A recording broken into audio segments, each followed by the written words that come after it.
একসময় বছর জুড়ে এখানে আবাদ হতো ধান, ভুট্টা, সবজি, কিন্তু বর্তমানে তা শুধুই অতীত। আওয়ামী লীগের স্বাস্থ্যমন্ত্রী জাহিদের ভুনের প্রভাবে ফসলি জমিগুলো এখন পরিণত হয়েছে ডুবায়। ধামরাইয়ের আমতা ইউনিয়নের ফাঁসি মার্কেট এলাকায় প্রায় 200 একরের বেশি জমি এখন পরিত্যক্ত। কোমর সমান পানিতে ডুবে আছে বিশাল এলাকা। সেখানে জন্ম নিয়েছে কচুরিপনা। নৌকা দিয়ে চলাচল করতে হচ্ছে কৃষকদের। কৃষকরা জানান, পানি বের হওয়ার পথ বন্ধ করে দেওয়ায় এই জলাবদ্ধতার সৃষ্টি হয়েছে। ফলে একদিকে যেমন কৃষকেরা হারিয়েছে আবাদযোগ্য জমি, পাশাপাশি এলাকায় বেড়েছে পানিবাহিত রোগ। এনে ভাই 12 মাসে পানি থাকে। আগে পানি ছিল না। আগে এরি দানা আবাদ করতো, শস্য বুনতো, ভুট্টা বুনতো, এইসব আবাদ করতো। আর এখন একমাত্র ইরি ধানের আবাদ হয়, তাও পানি সেই পদ্মা সেতু, মেট্রো রেল এবং এলিভেটেড এক্সপ্রেসওয়ে নির্মাণের গর্বিত অংশীদার বসুন্ধরা সিমেন্ট। যে খাল আছে, এই খাল পুকুর ঘাটাতে বন্ধ করে দিছে, যার জন্য চোখে পানি। এতেই কারণ কি সমস্যা, মানে এক ফসলও কাটানো যায় না এখন। এই তো ফসল হয় 3টে, হ্যাঁ 3টার জায়গা এখন এক ফসল হয় না।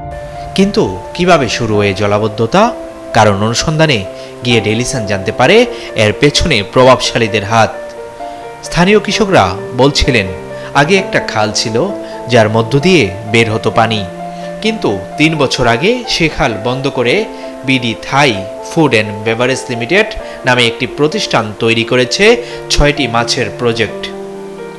এর ফলে শীত বর্ষা সবসময় পানিতে তলিয়ে থাকে কৃষি জমিগুলো। আমি কিছুই বলবো না, সমস্যা ওই যে রাস্তাঘাট আটকে দিলে কি পানির রাস্তা, তো কোনটা কমু কোনটা কি হয়ে যাবো দেখ ভালো না।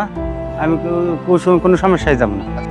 এই জায়গাটা বেরোই তো, ওই জায়গাটা এখন ব্লক হয়ে গেছে, ওই যার যার মালিকানা জায়গা এটা মনে করে হয়তো আটকাইছে, কিন্তু নাল আছে এটা শুই নাইছি, মুড়ে মুড়ে বুকে গেছে। এখন এরা বলতেছে যে নাল নাই।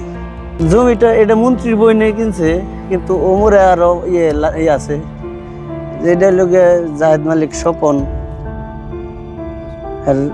বই নিয়ে কিনছে। জাহেদ মালিক স্বপন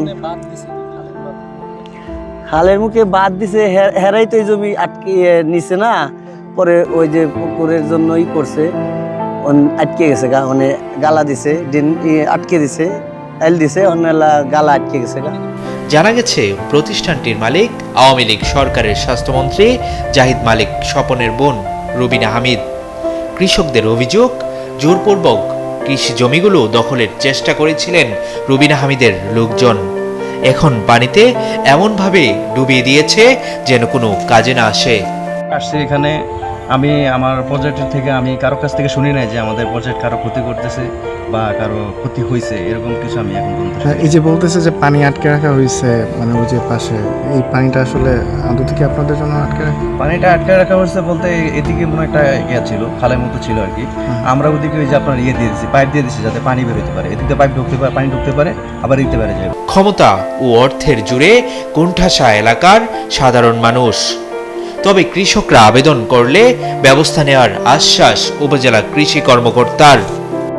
তাদের অনেক সময় পানি নিমজ্জিত থাকে অনেক জমি, সেক্ষেত্রেও তাদের সমস্যা হয়। তো এইগুলো স্থানীয়ভাবে অনেক জায়গায় সমাধান করার চেষ্টা করে, না পারলে আমাদেরকে যদি কৃষকরা, বিশেষ করে আমতার বড়নারায়ণপুর যেটা বললেন, এই কৃষকরা যদি তারা তাদের অন্য ক্ষেত্রে চলে যায়, যে কৃষি জমিটা তারা চাষাবাদে কোনোভাবে বাধাগ্রস্ত হয়, তারা যদি আবেদন করে এ বিষয়ে যথাযথ ব্যবস্থা দ্রুত গ্রহণ করা হবে। যদি প্রভাবশালীদের হুমকির মুখে কৃষকরা আবেদন করতে না পারে, তাহলে কে ব্যবস্থা নিবে মানবসৃষ্ট হয়ে জলাবদ্ধতার? 24-এর গণ অভ্যুত্থানের পরও প্রশাসনের সেই আবেদনের জটিলতায় কি হেরে যাবে আমতা ইউনিয়নের কৃষকরা? এমনটাই প্রশ্ন সবার। Abu Bakr Raihan, Daily Sun.